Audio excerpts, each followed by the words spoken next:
Hey and welcome back, guys, to the first episode in which we're playing as the Egyptians. This will be a fun one.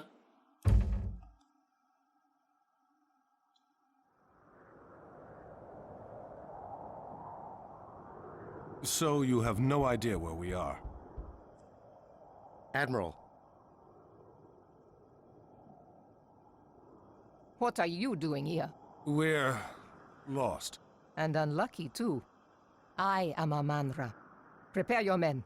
We have to defend this area. Defend it against what?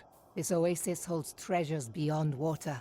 A relic is buried here. My enemies are on their way to try to take it. What does that have to do with us? Look around. Those passes are the only entrance to this oasis. Escape through them and you will run headlong into the worshippers of Set. You can choose to die there, or fight here with me. You heard the lady. Strengthen these defenses and prepare for attack. Okay, so like she kind of explained there, we need to protect these three areas. Slingers are mostly the best way to do that, but I'll be explaining a lot of exactly how this team functions. So first, let's just get our bearings. Can't use a priest on that, okay. We have a market. We do not have a city center, it looks like. Okay. And we don't have a barracks of any sort. However, we are getting some resources. I think we should actually build a barracks right now. Okay. So, Egypt is actually my least favorite team, however, Here they come. a lot of people tend to like them because they're a very easy team to learn. These walls as long as we can. They're a very general team. Unlike the Greek, they're much less specialized in their human units. Any unit can do decent against other units. They of course have something they specialize against, however, it's less tunnel vision. This means that they're less reliant on scouting and knowing what the enemy army is composed of, which is actually a great asset to them. Okay, we have a barracks now. So I'm actually going to have it mass produce slingers who can fire over the walls. Barracks also builds our slingers, our axemen, and our spearmen. So they actually have human units that counter each base kind of enemy human unit, and they all come out of the same building rather than, well, unlike the Greek, who have one building for each type of unit. And we actually need to make a door there so she can come back through. She's like an Anubis, her ability is to leap. Also, it can be a good idea sometimes to bring up a villager to repair these walls. Now, we actually don't need too much food here. We more so need wood. And we don't start with many people on wood. Unfortunately, I don't know if the stage has any spots in which you can... I'm just gonna grab you. Any spots in which you can get a city center. There may be a hidden one that I'm not remembering. I'm actually just gonna take all of the ranged units here and make them into their own group. And that should be good. Either in that, let's scout around with our melee units, as we don't really have a use for them right now. Until a wall breaks down, that is, and if a wall breaks down. And we've got this much space to work with, you know that the game's gonna give you some extra space, or extra special things to find, rather. So, the way that you get favor as Egypt is actually the easiest way by far of any team. You simply build monuments. And for every monument you have, you get favor faster and faster. It's completely hands-off. Found another gold mine, which may prove useful. Doesn't look like there is anything unless we were to need a dock. Oh, no, we can walk around this. Animals. Nothing big so far. Now, our ability we start with here makes all villagers mine gold faster for a short amount of time, which is a very nice ability. I believe we're with Isis, that's who we're with.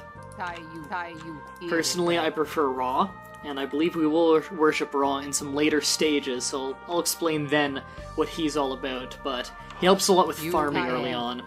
The way labor works with Egypt is that they have laborers. Laborers gather and build a little bit more slowly than workers for other teams, especially build slower, I believe. However, your buildings never require any wood as Egypt, because they don't build with wood. That does also mean that you get a lot of free... buildings. For instance, I believe granaries are free. Houses are free, which is a big one, but again, you build them slowly. Doesn't look like there's anything special.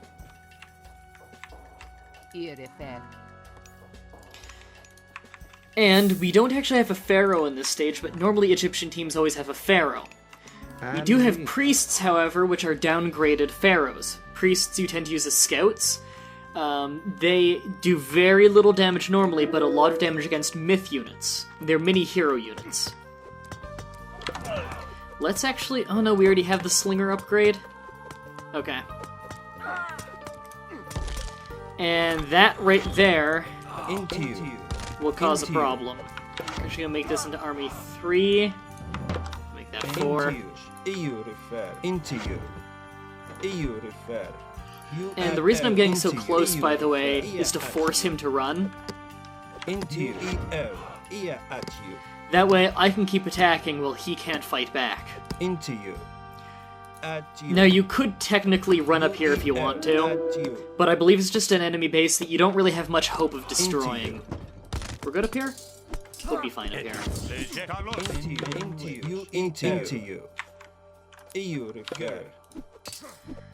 I think you can already probably see that this is actually a very good team. They're very simple to use.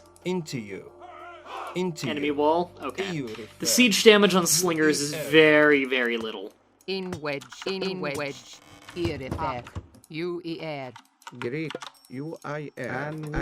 Another thing you can do is build an obelisk if you're a priest. An obelisk is a very inexpensive building. Very inexpensive building that sees very, very far. So it's for scouting, kind of. You see? Also, priests can heal. All around Egypt is really strong.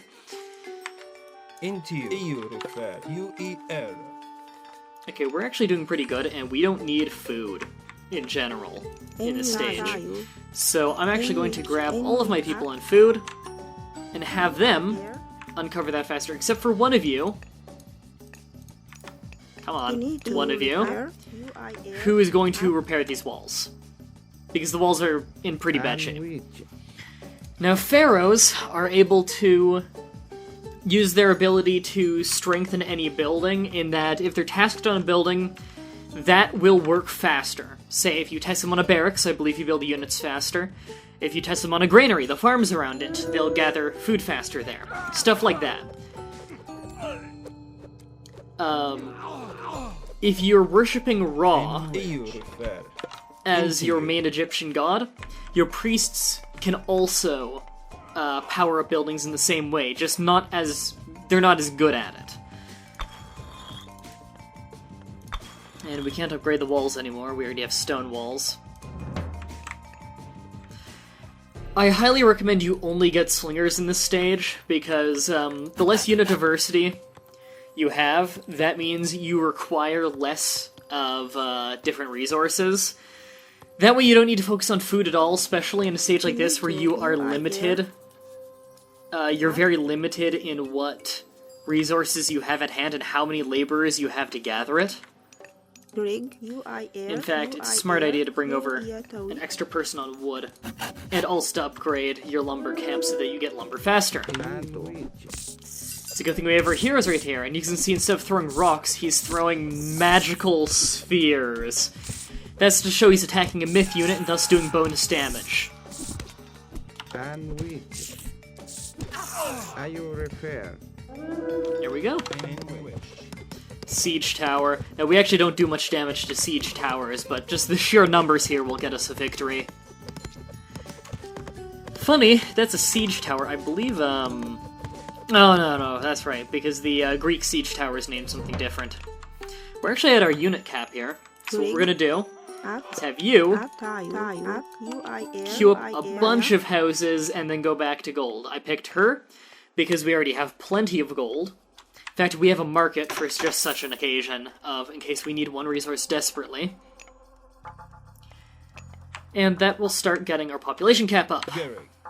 And again, population cap is free to get up because you don't use wood, as Egypt. What happened to the laborer? Oh, right, they don't auto-repair nearby buildings in this game. I forgot about that. Frustrating. However, when you repair one section of a wall, all nearby sections get repaired as well, which most games doesn't have. You can go ahead and, yeah. Rig. Finito. Air.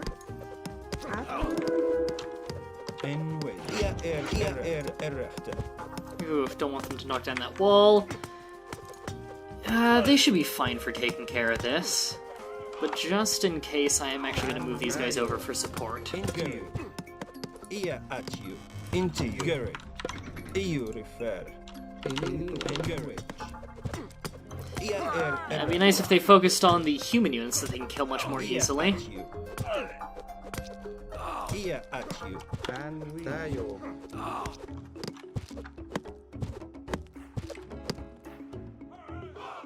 Almost have that.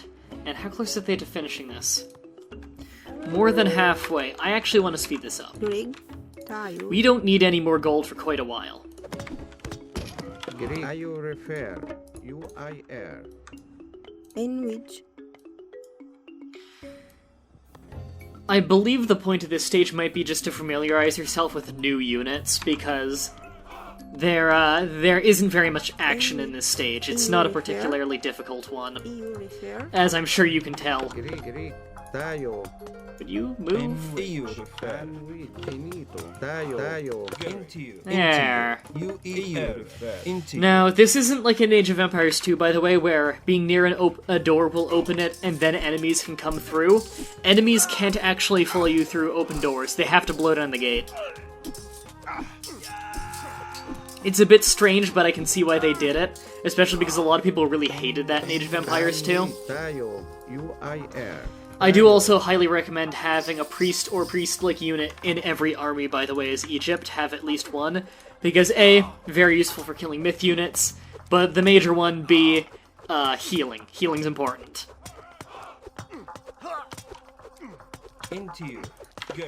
A lot of human units for Egypt, by the way, are not particularly powerful on their own, but they're fairly inexpensive so they can be massed easily. They're not as strong as Greek ones especially, who tend to be very high in armor. However, Greek ones are also very expensive. They have very expensive human units, compared to the two other main teams. Not counting Atlantia, of course, because Atlantia was not in the game until the expansion. And we are not in the expansion's campaign. Although, interestingly enough, we are Greek Atlanteans in this game. We almost have that done. We still need the wood, though, or else I would just stop building that. But we need it for slingers.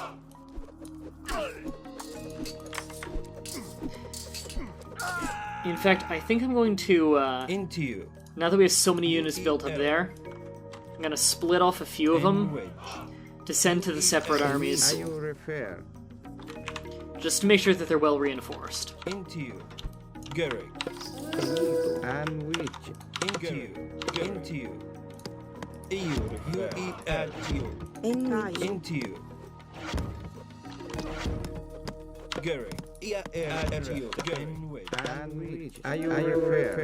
There we go. That's looking good.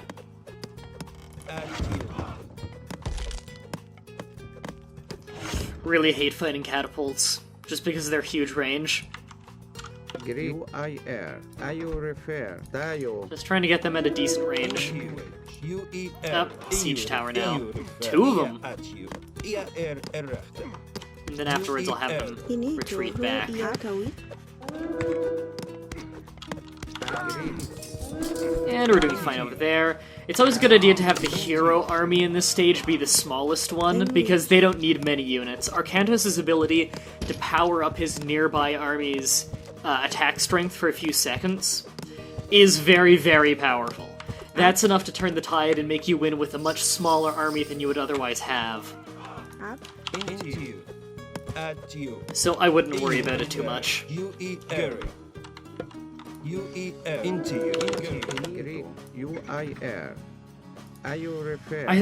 This whole stage has been bugging me how it keeps sounding like they're saying into you, and I was like, where have I heard that either in this game a lot? I forget the name of the game, so I'll have to put it in the description. But I'll look at— hey! That wasn't too hard.